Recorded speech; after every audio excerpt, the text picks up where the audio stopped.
Howdy! Welcome to episode 60 of High Spirits, the Texas Hemp Takeover. We're recording Thursday, September 19th, 2024. And today, we're diving into the Texas hemp market with Ben Meggs, the CEO of Bayou City Hemp Company. A couple months ago, we had Nico Richardson on, an operator in the CUP, the Compassionate Use Program, gave the perspective of the regulated space, and we had a lot of engagement, a lot of comments, a lot of people asking for the other side of the story. So we'll dive into all that. But first, AnnaRae, how's your week going? Am I going to see you tomorrow? Are you going to Hall of Flowers? I'm totally going to Hall of Flowers. Yeah, it's in my backyard. Hall of Flowers, tons of cannabis events going up. I'm doing great.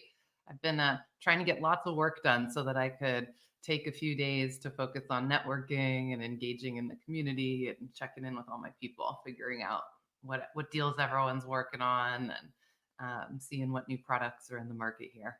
Should be fun. Nice. It's been a little while since I've been to a Hall of Flowers. Do you think it's attracting people from outside of California? Yeah, my business partner is coming in from Maryland, so that's Oh good. And wow. Okay. getting some texts from some folks, some tech people from New York coming out. I think so. And Hall of Flowers is doing something new this year, which is that they are going to be doing a day 2 that's a consumer event. And Mm. that event is going to be a whole different vibe. It will really be like a cannabis festival, and they've got rides and they've got celebrity chefs. And I'm excited about it. I think it should be really fun. Wow. Yeah. Rides. Yeah, like Ferris wheel and Okay. games, all kinds of stuff, at least in the promo materials. We'll see. I'll let you know. Nice. Report Nice. back next week. Yeah. Yeah. I don't know if I'll be in the conference, but I was thinking about coming up and posting up at Russian River Brewing. So if anyone wants a Pliny the Elder or a blind pig, you know where to find me. Yeah, it's blocks away from the fairground, so it makes sense. Yeah. I Some love it. other kind of things that are, I think, worth mentioning today before we jump in is announcement this morning that the CEO of 𝘗𝘗𝘮 is out, and that means that this is now the 4th CEO from the top 10 public cannabis companies that have left this year. So Hmm. we've only got 6 CEOs out of 10 that are standing, and a bunch of new leadership coming into the top companies. And I think that it really is going to bring a new wave of M&A, to be honest. I see that it's going to make it a lot easier when people have interim CEOs or no leadership at all to consolidate into other companies. I think we're going to see people looking at market mapping and trying to figure out what the perfect combination of companies is to have just the right footprint. That's my prediction. Yeah. You have like Ben Kovler out there running front with GTI and making everyone look bad. It's like, oh, you actually can have a profitable cannabis company. Like, what's everyone else doing wrong? So, Yeah, that's not true. surprising. And not surprising. Yeah, and then we've got a bunch of turmoil going on in cannabis regulatory spaces in Massachusetts and California, Missouri Missouri. with Yeah. hemp has been really wild. Uh, so it's been a big week, and now we're just on the front end of event season, which you mentioned Hall of Flowers. You and I are both going to be speaking at Meadowlands, which is in about 2 weeks, Yeah. hosted Yeah. by David 𝘬𝘓 and the team at Meadow. I heard it's the last one. So I talked to 𝘬𝘓 yesterday, and he said it's the last California event, but they plan to Oh, continue interesting. on the East Coast going forward, Oh, which very cool. I think would be really great. It's been a very community focused event and has brought out a bunch of legacy folks, but I think Hmm. it's time to broaden the tent, literally the tent, since everyone camps at this event. Uh, you asked me yesterday, where are you staying? And I said, in a tent. Bring yours too. I'm super excited about it. I have my camping gear. I'm gonna load it in the trunk, and I also have a webinar that I have to host the next morning, and we'll see if I host it from a tent or not. Yeah. And I'll call out a couple more events and then we'll dive in, or if you've got anything. But so after Meadowlands, Revelry in New York is being hosted by the On the Revel team. We're big fans of Lulu. They are doing a brand showcase for the New York market and then also a consumer event. Ohio is hosting the Ohio Cannabis Health and Business Summit, which I think is probably going to be a much bigger event than it's been in years past because Ohio is just blowing up with the recent launch of their adult use market. And then Benzinga in Chicago at the beginning of November. And that really just gets us through, I think, the next 3 weeks. So I think I need to start booking some flights. Flights and watch your budget because it can get crazy. Yeah. So All right. Well, let's speaking of flights, I think I'm actually flying down to Texas in a few weeks. Texas A&M is hosting a hemp conference as well. That'll be interesting. I don't think I've ever spent a fair amount of time in Texas. I've certainly flown through it. But yeah, I'm excited about that one. But let that be the appetizer for today's conversation. Yeah, but let's learn about Texas. If you don't know anything, let's bring on our guest and I will introduce him. Welcome to the stage, Ben Meggs. Ben is the CEO of Bayou City Hemp, also the CEO of a number of brands that live under the Bayou City Hemp umbrella. And Ben is shaking things up in the cannabis market and beverage scene in Texas. He's got a 15-year career ranging from high-stakes energy deals to startup ventures. And he took the helm of Bayou City Hemp in 2019 and hasn't looked back. Teamed up with 𝘏𝘦𝘮𝘋𝘪𝘵 to create Texas's first vertically integrated cannabis beverage company. And under his leadership, the company has won a bunch of awards and has grown tremendously. He is driving sustainability and pushing for progressive cannabis regulations and really bringing, I think, a light to the national stage on what Texas is doing. So welcome, Ben. Thanks for joining us today. Yeah, thanks, AnnaRae, and thanks, Ben, for having me. Excited to be on the High Spirits podcast. Always a listener, but excited to be behind the scenes today. Awesome. Well, we can't wait to hear what you have to say. Yeah, it's been awesome kind of watching you guys grow. I know as this industry has kind of emerged, you guys were kind of a pillar in the hemp Texas hemp market. And at that time, as a business that, through my business, kind of having this kind of more kind of national level lens, Texas kind of felt like it was on an island. It was doing its own thing. And I was really just curious about what was going on, how this was even happening. And that's kind of where I want to start, like, because you've been there the whole time and have watched it emerge and how it kind of came to be.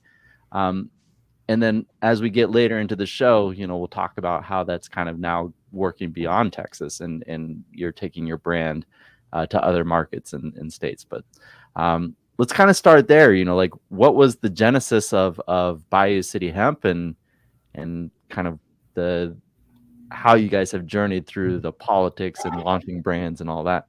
Sure. Well, as you know, the cannabis journey is a long one. It can be treacherous, but it's really rewarding, and I think we're getting to change. We're getting to give consumers choices. We're getting to change perception of cannabis, and we're getting it, really to bring it mainstream. And to be able to do that from Texas is just, it's kind of an oxymoron. It just seems like, how could that be? But it is happening, and I'll try to keep the story brief. You kind of read my background. So come from oil and gas. So do many of our executives here. But we always had an affinity for cannabis. And, we wanted to step in when the timing was right. Medical markets opened here, slightly, but there are licenses. And we didn't want to get in at that time. We kind of we knew we wanted to get in, Jeremy Sherman, my co-founder, and I. And really, when the Farm Bill passed, we took the opportunity. We, just like any other startup, we put together a pitch deck in the kitchen, brought on the right people, our CFO, Karen Trotter, that was kind of the original team, and we raised capital, put it together. And, just like any other group, CBD was, gosh, I don't know, it was upwards of $25,000 to $50,000 a kilo, for CBD isolate at the time. Yeah. And, we come from the commodities industry. We knew it was going to shift. And so, we knew there was going to be price contraction. We just didn't know it was going to be so significant, so quick. But, we always wanted to move into finished goods. In Texas, in the medical market, they're limited licenses, so you have to be vertically integrated. So we knew we were going to move into finished goods, and really that just moved our timeline up. To move into finished goods, we moved into contract manufacturing. And that's where we cut our teeth on learning how to create really, really wonderful beverages, flavors, different things like that. And early on, we brought in PhD chemists that had did their, they'd done their studies and their doctorates in nanoparticles, gold nanoparticles, things like that. So we were able to, really step into beverage early on. I remember we had pumps very early on. And then, you can see where the industry's morphed. But long story short, we started playing in the beverage field. We teamed up with 𝘏𝘦𝘮𝘮𝘀. We made the first THC beverage in Texas called Wonder Water. That branded really well from the get-go. And then we, subsequent to that, I think it's out there. We saw the writing on the wall and took the opportunity and acquired 𝘏𝘏𝘮𝘮𝘮 in May of 2023 last year. Yeah. So to further vertically integrate. It's interesting to hear kind of the commodities background and how that can influence your lens on how you looked at kind of the base of your business. I am in AnnaRae. You probably, I'm thinking you're thinking the same thing I'm thinking. Is that I'm surprised that a bunch of oil and gas guys all generally enjoyed cannabis in Texas. And is this is this a common thing that just most of us on the outside don't know about for this conservative state? But before you answer, I just want to say I wasn't thinking that. I know that everybody likes cannabis. That's the right answer. But I'll let you answer that. Yeah, like I said, always had an affinity for cannabis. I was a user in college, my college years, and obviously I came in when I started in oil and gas. In Houston, it's a just very drug test heavy market. For a lot of reasons, certainly in the field. But once that started, of course, I had to stop. And so that limited my use, and I, always looked forward to, and of course, there were the times when I would go to Colorado or California and use while I was there. But for the most part, it kept me from being able to do that. So of course, just like everyone else, I used other things, alcohol or whatever else, so, and I will tell you that, the oil and gas industry is just specifically because we're in Houston, we hear a lot about it, but we are working with, different companies. They're the HR groups. They're starting to remove THC. I'll say that. And we are doing different tests and things to allow for them to understand what that time frame is, how their employees are failing, what they're failing for, different things like that. So it's exciting. It's opening up, and they know it's something they can't get rid of. They have to work around it now. Yeah, that's great. Cool. Well, so I've got a question. You touched on 𝘏𝘏𝘮𝘮𝘮, and Sure. For listeners that don't know, 𝘏𝘏𝘮𝘮𝘮 is a legacy craft brewery founded and operating in Texas. I always think it's really interesting when companies that are in cannabinoids are also in other spaces, and specifically beer. You can look at 𝘮𝘮𝘋, a Canadian public company that has really struggled in the cannabis space in Canada and has over the past 12 to 18 months started acquiring a lot of legacy beer and alcohol beverage brands, and seems to be really leaning into it. I'd love to understand a little bit of what your footprint is in terms of what types of products you guys make, Sure. what the difference in the size of the beer business is compared to the size of the cannabinoid business, things like that. Put that in perspective for our listeners. Sure. So like you mentioned, 𝘏𝘏𝘮𝘮𝘮𝘮 is a decade-old brewery. It's really a mainstay in Houston and regionally. Very, very well-known brewery, has a deep history here. So, it made a lot of sense for us. Not only did we want a trusted brand and really a lot of beverage expertise, we wanted distribution as well. And of course, since they're a decade-old brewery, much like Tilray's doing, we wanted that distribution footprint as well. We knew it was coming, and they just happen to be one of the larger breweries here and more established, and so it allowed us to scale really, really quickly. So as far as products go, I mean, we lean very, very heavy THC. So, we were a hemp company, cannabis company first, and then we acquired the brewery. But the brewery was around much longer, long before we were. That business was established, but just like beer everywhere else out there, it's down right now.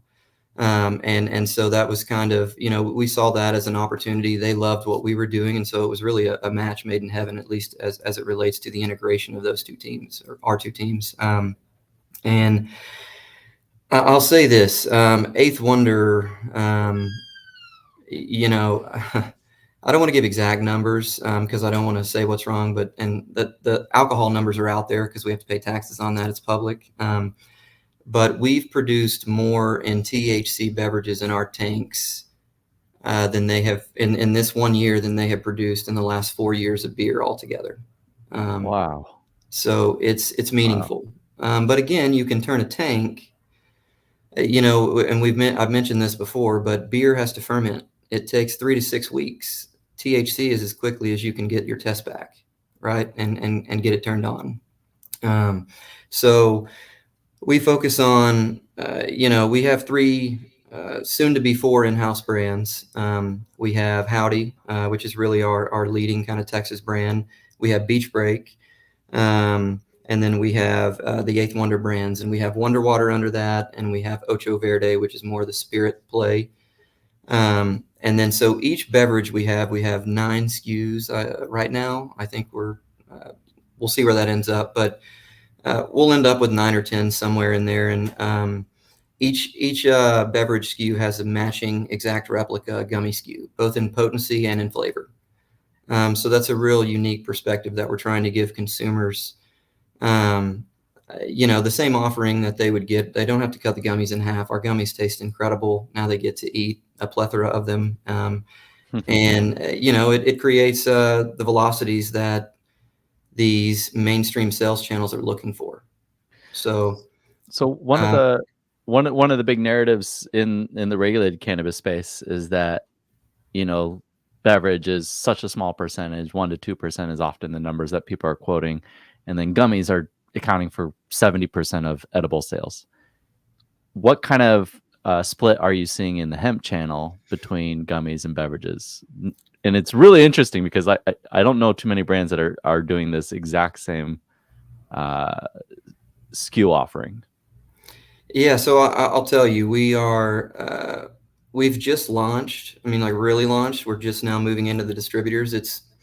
It's quite different than a beverage, right? All of these, we typically we use beer distributors, and so they're used to distributing beverages. But you start putting in packages of gummies that, it's just there's a little bit more worry there. So it's taken a little while to get all of those guardrails and items in place for them to feel confident and comfortable. So I will say, just from a standpoint of, beverage is much bigger for us because we're just now launching the gummies. But I think in Texas, gummies is a much more established business. But and it's probably the higher dose gummies, but we just haven't, and it's probably mostly at the smoke shops. And that's not really, that's not our general, that's not where we're putting our focus.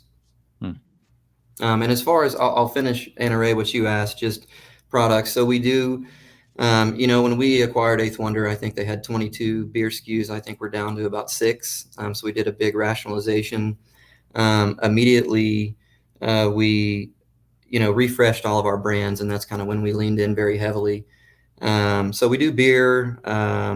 We did do spirits. We have recently really shut that down just because of we've turned our distillery into more capacity for our beverages and gummies. It's such a bigger part of the business. Yeah, it makes sense. I think it's great that we got this nice foundation of what you're doing with Bayou City. I think that we should dive into the complexity of Texas a little bit, and Yeah. then we'll come back later and talk about your distribution and some things like Sure. that. Uh, Texas is a really interesting market, and we talked about it on another episode. I think a lot of people think that Texas could be a great place to win. You know, there's a lot of people in Texas. People like to have fun in Texas. There's a very unique culture.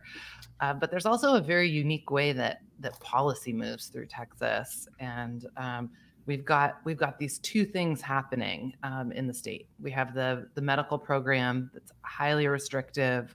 We heard about that when we brought on the Texas Original CEO Nico. You know, no inhalables, very limited distribution channels, very limited licenses, lots of restrictions. And then we have a pretty enormous hemp market that has developed without a ton of regulations. Some say that there's up to 7,000 hemp businesses operating in Texas right now. I would love to hear your perspective on the way that state policies are shaping the growth and operations of hemp businesses in Texas, and how that has enabled you to get where you are right now. Yeah, that's a loaded question for sure, and there's a lot behind that. I mean, Texas is a very unique state. It's a giant state. It's a behemoth, and the politics are very unique. But it's also, you know, generally speaking, a very conservative state, a very red state. So, you know, not where we live in Houston specifically, but and the inner cities, of course, it's not. But generally speaking, the politics are. But what I will say is, there are a lot of things happening in Texas right now, and there have been, and there's been a lot of, you know, things that come out optically that raise eyebrows, right? But I think what's happening behind the scenes is there is, you know, it is getting attention. THC beverages are getting attention in Texas. There's no doubt. But we like the attention. We like regulations. We like meaningful regulations. The more attention we can get, the more they're talking about it. We see it as an opportunity to really lean in and put meaningful regulations in place that open this market up. Now in Texas, this legislative session, we'll see what happens. I think the most likely thing is nothing happens, but of course we want to push for something to happen. I will say, you know, as it relates to the medical side of the market here, it is a, you know, the market is a bit more restrictive than other markets. We can absolutely say that. But I also think that in time it will open up and the right regulations will come in place and it will turn into, you know, what everyone expected it to eventually be. And so our perspective on this, it's a two-tiered market. There's two sides to this market. I think hemp is going to be your low dose mainstream channel where you're going to have certainly THC beverages and gummies and spirits, and it's going to be a low dose environment. But it's going to, you know, for the first time, and you're seeing the consumer demand out there, and I'm sure we'll get into that, but the consumers like this choice. They want this choice, and they're showing it. And it's really not slowing down. It's growing tremendously. And I think that speaks volumes. And, you know, when I go into the two-tier market, I think I do believe that there is going to be a high dose medical market and a flower market, right? And I think that's going to be on your dispensary side of the market. And then I think there's going to be a low dose mainstream market where you're going to be in the grocery stores, C-stores, liquor stores, and in bars and restaurants. That's what we believe. And I think there is an opportunity for both of us to live and thrive and have successful businesses. But at the same time, we can work together to usher in this new category and industry, because it is going to take both sides to make this happen. Being that you're beverage centric, we'll say, Sure. I know you do more, but especially on the low dose side, beverage has seemingly been able to kind of like being kind of a place where both sides can come to an agreement before everything else. It appears, at least that's what's happening in California and a lot of the behind the scenes conversations. So Are you experiencing a similar sentiment in Texas? Like, have those conversations between the both sides started? Yeah, I mean, here's what I'll say. I think Texas is everyone's watching Texas. All eyes are on Texas. It's a huge opportunity, and I think I think Texas is a little behind. Where usually they like to be ahead in these different types of regulation, but I think in this case, I think I think this will be the first real opportunity where the two sides of the market can work together and effectively put in legislation. Well, and you mentioned where you think it might go, and you described a world with a delineation between low dose non-inhalable products and higher dose inhalable products, which you talked about being in the medical market or the other tier, which potentially could be adult use at one point in the future. There is significant inhalable products right now in the Texas hemp market, and leaning into this idea of how we get things done legislatively and who we stand next to. As a CEO of a really prominent hemp focused company in Texas, are you finding it challenging to stand next to the whole hemp space because there are so many different stakeholders and product types in the market that maybe don't align with you? Like, how is the hemp space organizing or separating or being able to deliver? Is there a unified message? Does everyone have their own message because of their own self-interest? These are sometimes things that I see get in the way. I know that was a lot, but no, that's the perfect question, AnnaRae, and you're going to be able to watch it play out in real time. Yeah, I mean, look, there's no secret. There's give and take, and I don't think there's this like we win all sides of this, because it's not. Flower's going to go away. There's just no chance. I just don't believe that, especially, and I'll speak for Texas just because, I mean, they've already gone against inhalable products in general on the hemp side, and they don't allow it on the marijuana side, on the medical side. So, it's going to be very difficult for the THCA flower. I just expect that that's what they're going to go after the most. I don't know that. I don't have any reason to believe that, but that is the easiest target. And everyone keeps talking about these 7,000 stores, smoke shops. This is not like the specs and the Total Wine that they're talking about. And, so I do believe, and really, I think I can say this nationally, I think there's a lot of lobbying dollars being spent both ways, but I do think everyone is starting to realize that it's time to come together. And I think in order to do that, both sides are going to have to give in. And I think the dispensary side, the big MSOs, the big players, the big cannabis, I think they're willing to give in on the low dose beverages and even gummies. And, I think, the biggest part of their business is the smokable flower and vapes. And I think they're not going to give in on that, and they're powerful. You had mentioned that astutely that all eyes are on Texas, and they most certainly are, especially after what's going down here in California. But you also indicated that there's a high likelihood of nothing gets done in the legislative session. And is that because it's just so polarized and there's people on either side? Because we really would like to see, like you, some progress on this, but we would too. It's going to be a huge fight. I don't want to sugarcoat it.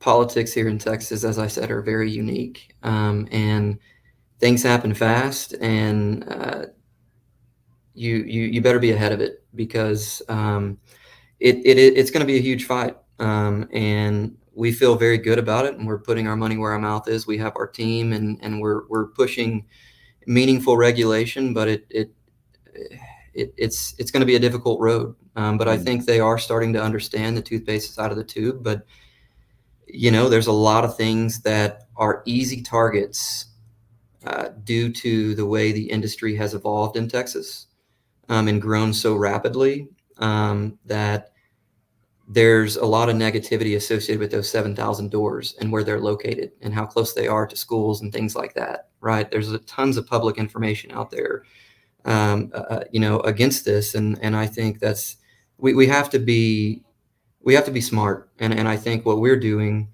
in Texas, we hold ourselves to a very high standard. We self-regulate, and I think you'll see the way that we operate. I think there is one misnomer that I would like to hit on.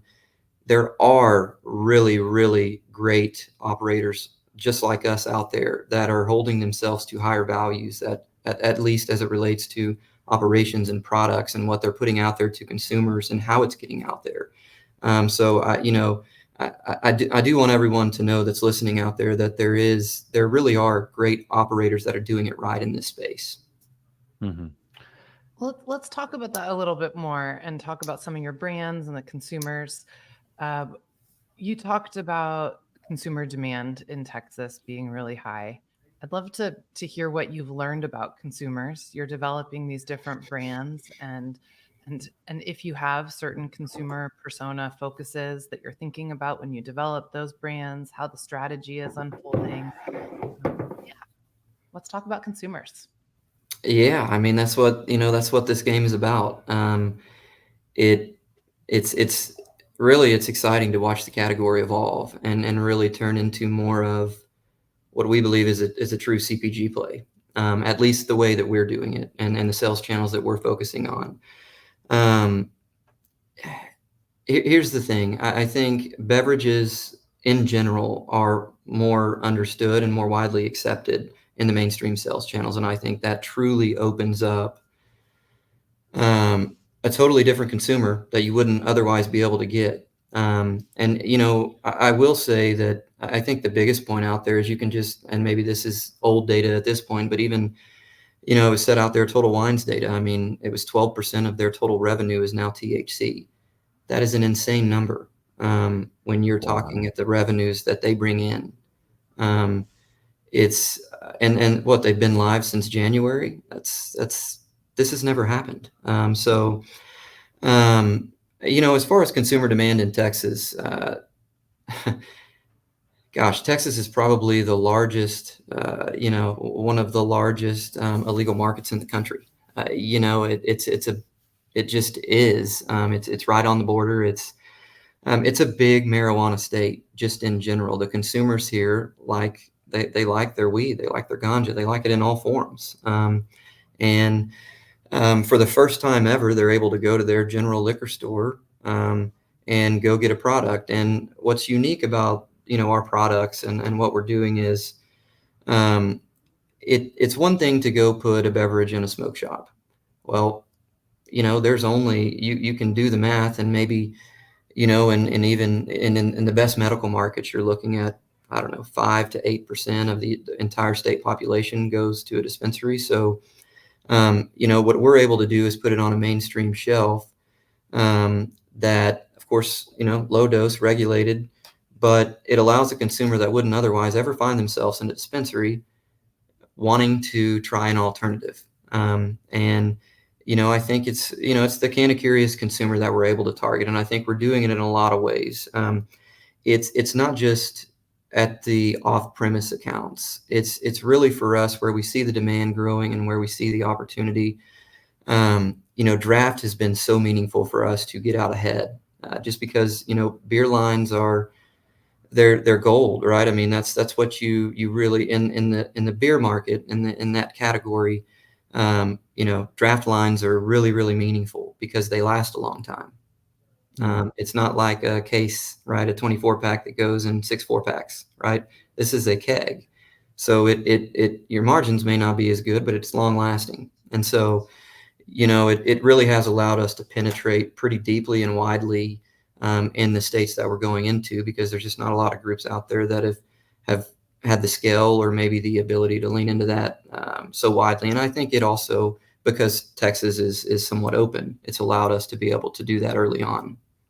Can we double click on that a little bit? Just because it's pretty unique. We don't hear people talking about kegs that often. And so in Texas and other states you mentioned, you're successfully getting kegs into bars, restaurants. Can you elaborate on that a little bit? Sure. I mean, you know, how do I say this?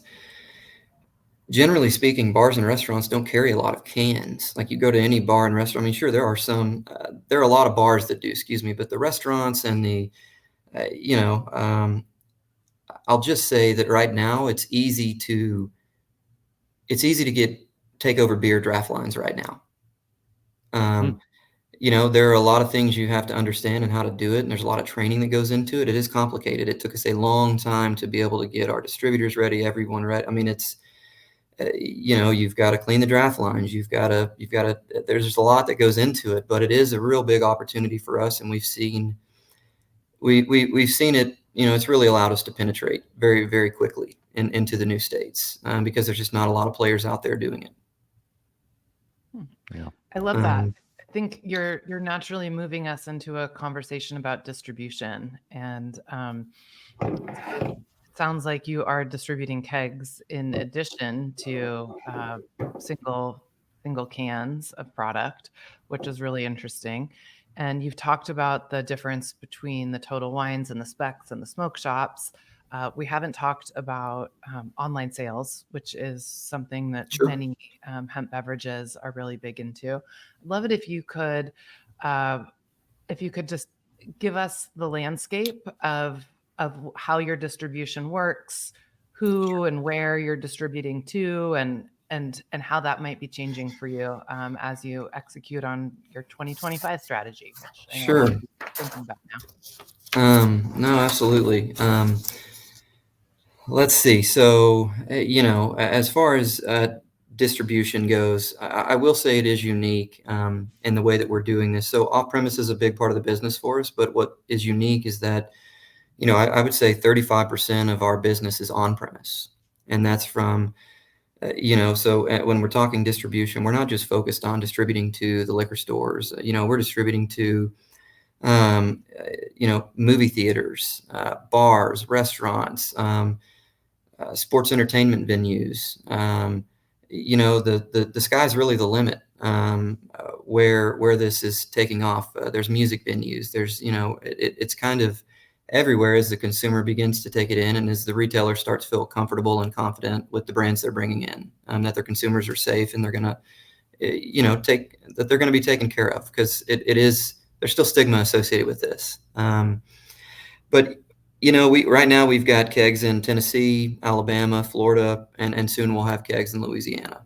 And so, you know, draft's been a big mover for us. And these beer distributors, as we continue to expand, they're used to this. This is a part of the game that they've always played. So it's not necessarily anything new or out of the ordinary.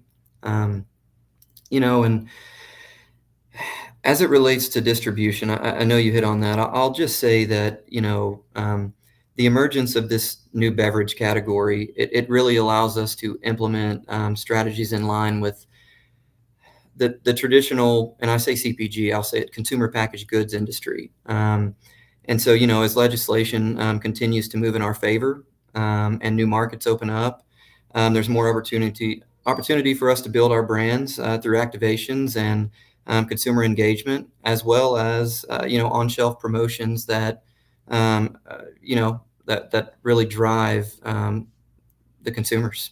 So I will say that, you know, one unique about the way we're doing it is really what I just said. It's so much more than just you get your distributor and then your beverages get delivered. We're building brands here, and you know, we haven't had a large presence online. Our focus has been very, very much so on distribution and really getting our footprint as wide and as deep as possible. And you know, now that the market, I think, has spoken. I think there's no question it's taking off. And it's a really exciting time. And I think what you're about to see, or at least from us, is you're going to see us building brands. It's going to be about the consumer, and you know, you can see online we've really launched with Howdy, and we're going to kick that up a couple of notches, and then we'll be coming in behind with our other brands as well. But you know, we've recently hired chief marketing officer, and a guy named Teddy Boxberger, and he comes from CPG industry. He comes from Filson, and just he does a lot of brand building. So we're excited to get our content machine rolling, and then you'll see. That's when you'll see us, really in the beginning of the year, start leaning very heavily into online. So you initially launched with 𝘬𝘓𝘓. It was an existing brand, it had a footprint, some recognition, but you launch Howdy, and all of a sudden it starts to take off. And I'm curious, what do you think it is about the Howdy brand in comparison to 𝘬𝘓𝘓 that kind of lit up the consumer, and how did you internally recognize, like, oh, this one we're going to put more fuel into versus kind of an existing, Well, I mean, brand? that's fair. I don't think it's any secret. Texans are, they have a lot of Texas pride.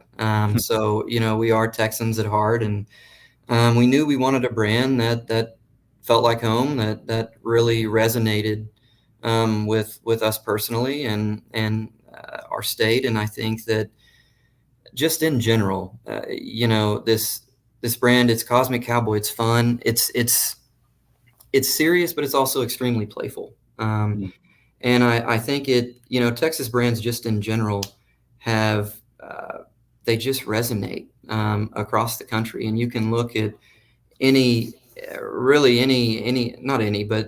Texas is a hub for brands. I mean, you can name, let's see, Tito's is a perfect example. Topo Chico, it didn't start here. It was a brand from Mexico, but, when Coca-Cola bought it, 75% of the revenue was from Texas. Everybody believed it was a Texas brand almost. Wow. Lone River was bought by Nestle. You've got 𝘬𝘓𝘃, Waterloo, Chameleon Cold Brew. There's so many. And then, our very own Malk Organics. Joel Canada is our chief revenue officer. It's a Texas brand. He took that national. I think this one really speaks Texas. Howdy, it leans very, very forward Texas. But I think, all the brands I just named, I just think there's a hub here, and I think there's just a unique connection to the consumer that Texas provides authenticity, right? Texas is very authentic. It's very transparent, and you get what you see usually. And so I think that the consumer, that translates. I think we're in an interesting time right now for regional focused brands, and I think Texas really resonates with an Americana prideful energy, especially just even the symbolism of Texas is just sort of American symbolism, bigger stars, bigger, brighter, deeper red, white, and blue. And there's something about the presidential election cycle and the way that cannabis is starting to be seen as a bipartisan issue, that it seems both subversive and exciting to be seeing pridefully positioned cannabis brands, because I think that there's a lot of crossover, and I think that for a while it was really looked at as a progressive versus a conservative thing, and that red states were anti-cannabis, and hemp has been a crossover to be like, actually, maybe red states aren't anti getting high. Maybe they don't like regulations as much, or have do any of us with the path to like adult use legalization that some of the more blue states have taken. But I love seeing that manifest in brands, and that's really fun that you're doing that. So and we thought there would be value with Texas on our label, and we put it on there and leaned in, and then haven't looked back. And I think you're going to hear a lot more people saying Howdy out there. I'm here for it. Well, tell us a little bit about that. Like when you're approaching new accounts in different states, are they excited to see kind of something that's differentiated from the more vanilla seltzers, I guess, that are out there on the market? Sure. And I mean, look, when we first started, Texas is still on an island to some degree. as it comes, when it comes to cannabis. Mm. But I will say that, we have had the unique ability to have a full portfolio of different brands, different potencies, different flavors. It's allowed us to really present not a full category exactly, but we're giving the retailers a lot of choices in which direction they want to lean in. Now, I think we push them typically based on how our brands are, how our brands are ranked per se. But for instance, I think ABC, for instance, in Florida, that's a really big account in Florida, and they wanted to lean in very heavy early on with Howdy. That's where they wanted to lean first, and then they'll bring in the other brands as we go. But I think it's our brands are fun. They're crushable, and they're not too sophisticated, right? You're taking shelf space from alcohol almost consistently. Mm-hmm. And so that shelf space requires a lot of revenue to that retailer because the turnover on alcohol, it's very high, right? The velocities are high. So you better be putting products out there that either match or are better from a velocity standpoint. And can you talk a little bit about the large format? I think it's it's a format that doesn't get too much play, or a lot of people aren't speaking to it, but I do think it's been effective in certain channels, and so just curious, kind of what you're seeing having launched that product. Yeah. So are you talking about our I guess the spirit? The spirit, yeah. Basically, yeah. So 𝘏𝘬𝘃𝗲𝗏. Yeah, I'll say that we soft launched that randomly, and I wouldn't say it was random, but the soft launch, the timing was, and it's been such a really great way to penetrate the bars and restaurants, right? I mean, draft is a very unique way to penetrate, but retailers want to sell a $20 drink, at least here in Houston and Austin and Dallas, and probably the cities we're at and all the other states. So, in order to sell a $15 or $20 drink without alcohol in it, you need the theater of it, right? You need to shake the drink and make it. And I think it just really allows the bartenders to be bartenders still. Mm-hmm. And it provides the consumer a choice. And I think, we've talked to some of the largest restaurant chains in the country, and I will tell you that it's coming. They all believe there is a place on the menu that it belongs there, and it has to be there because they've already started putting NA on their menus. Mm-hmm. This will be the largest part of NA very, very soon. And so, I'll say this: we soft launched it, and we did a joint, kind of a joint launch. There's this really, it's a staple, a mainstay. It's a Mexican restaurant here, or a Tex-Mex restaurant in Houston. It's called 𝘲𝘕𝑚𝑝h's. Been here forever, and a lot of celebrities, a lot of musicians. They come, and that's where they'll go eat, just because it's close to some of the music venues and stuff. And so we launched with 𝘏𝘬𝘃𝗲𝗏 on a weekend that and they did a margarita called the 𝘕𝘃𝗲𝗏, and it was with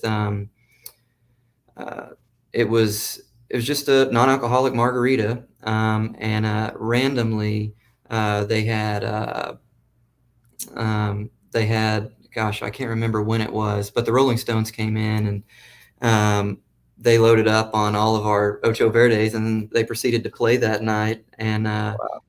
they went on stage, and you can see it out there, the video's out there, and he was like, "Anybody heard of a 𝘕𝘃𝗃𝗏𝗏?" He's like, "Well, I had 3 of them, and I tell you, I'm floating. I tell you, I'm floating." That's amazing. And it was just really cool. It's not like it got a ton of press, but it was just really cool to see, that's how you build trust out there. That's how you build these brands, and that's how you can really get the consumer on board with this being a mainstay product. And we're excited. I think this is just the 𝘏𝘬𝘃𝗏𝗏 is just another option for the consumer, just like they would get with any other product.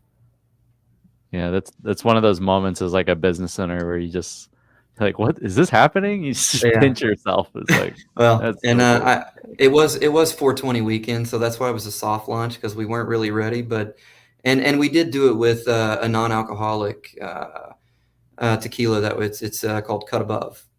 Mm-hmm. So that was really cool to kind of do a little, work with them on that. And as the market continues to grow, I think you'll see a lot more collaborations in that space.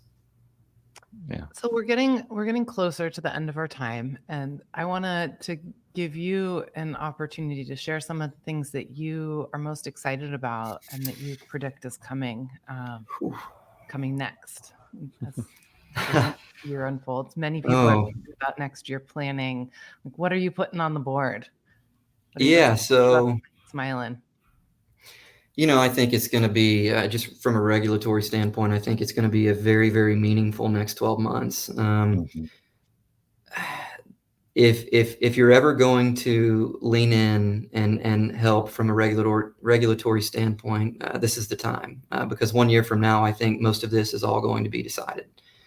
At least on the state level, you're starting to see it's coming to a head. And so, for us, I think we're going to be very engaged and very involved, both federally and at the state level. And I think it's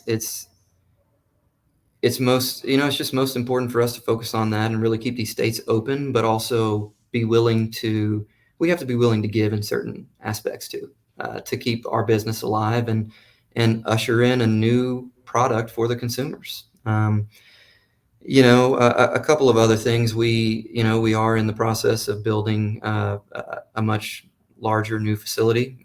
It's needed, as we're expanding. So, as we continue to expand, we need production capacity. And I think, I'll just say that a lot of groups out there are using the same manufacturers, and there is going to come a time when the market takes off that inventory and line time is going to create a problem for some brands. Mm-hmm.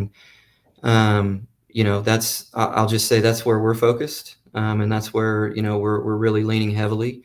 It's brand building and the regulatory side, and then of course really getting ready for the big boom that's about to come, ensuring we have enough inventory so we don't have out of stocks.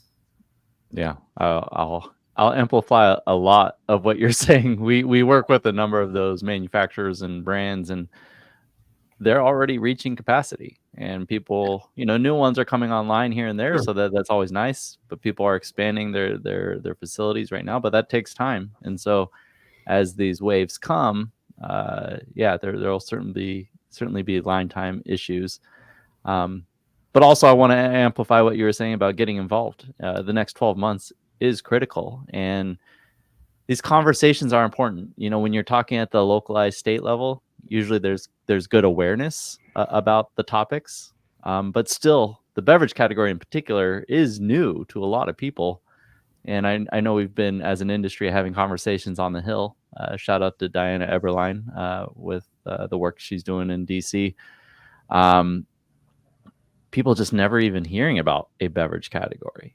And it's like, we have to have those conversations. So if you're able to get involved, please do so. Ben, what's the best way for people to get involved in Texas? I know this conversation came up with California recently. It's like, we don't live in California. How do we get involved? Sure. There's several different trade groups. We're involved with the Texas Hemp Coalition. We're involved with, several other different trade groups, but I would say, if you want to get involved, please reach out to us. We're a great resource. And of course, there's also some national organizations, that of course Diana's a big part of, the Cannabis Beverage Association. There's a couple of other ones. Ben, you and AnnaRae probably know more than I do, but I think there's a lot of focus on Texas. And I think when things come out, it is really nice to see how quickly the hemp side of the industry can really huddle up and take on these surprises. Yeah. Yeah. Awesome. Well, we're at the end of our hour, so we're going to turn the mic back to you one more time, Ben, for your last call. So what's your last call? Yeah. Okay. Well, we're inciting a beverage revolution. We spent the last 18 months building our distribution footprint, and we can confidently say we're the category leaders in Texas, and our plan is to really grow that and do that across the country. Right now you can find our brands in Texas, Florida, Louisiana, Tennessee, and coming soon in the next 30 to 45 days, we'll be in Georgia, Mississippi, Missouri, North and South Carolina, Kentucky, Minnesota, and Ohio. If you're out there, come by, say howdy. And, our goal is to put liquid to lips. We want you to taste our drinks. We're proud of them. Awesome. Love it. Thank you so much. This has been a really impactful conversation. Well, and really appreciate y'all's time. Thank you for having me on, and look forward to another conversation soon. Awesome. Well, we'll see you next time. Thanks, Ben. Thank you. That's awesome. I love just the expansion that they've been experiencing and bringing the Howdy brand and the Texas lifestyle across the U.S. And I think he's right. The next 12 months is going to be critical. And their ranch water is really good. I really like it. So personal plug for me on that one. I will consume anything called ranch water. I think that I've seen seltzers, THC beverages, tequila waters. Like, bring it all. I'll consume Absolutely. it all. What about you folks? What are you drinking? Thank you so much for watching, engaging, sharing, liking, subscribing, doing all the things. Thank you to our teams at 𝘍𝘗𝘀 and 𝘍𝘬𝘪. Can't do it without you guys. Can't do it without all of you. Please remember to subscribe, like, and share this show.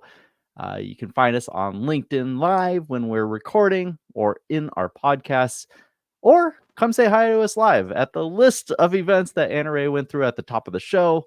But also, most importantly, our MJ Biz Morning Mixer. Really excited to be doing our second installment of that when that comes up later this year. I don't know the exact dates. Is that beginning of December? I think so. Yes. Until then, everyone, stay curious, stay informed, and keep your spirits high. Until next time, that's the show.